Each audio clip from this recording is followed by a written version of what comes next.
बिस्मिल्लाहिर्रहमानिर्रहीम। नाजरीन, उम्मीद है आप सब खैर खैरियत से होंगे। आज मैं आपको 3 सवालों के जवाब दूंगा। पहला सवाल, क्या आप जानते हैं पानी के एक गिलास में कितने कतरे पानी के हो सकते हैं? दूसरे नंबर पर, क्या आप जानते हैं कि खून पानी से कितने गुना भारी है? और तीसरे नंबर पर, सहारा डेजर्ट का रकबा कितना है?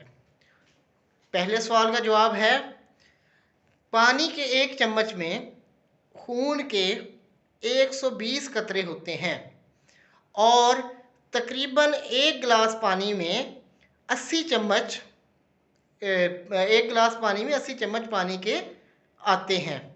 दूसरे नंबर पर, खून पानी से 6 गुना भारी होता है, जबकि सहारा डेजर्ट का रकबा तकरीबन 13 लाख स्क्वायर किलोमीटर है, यानी कि 13 लाख मुरब्बा किलोमीटर।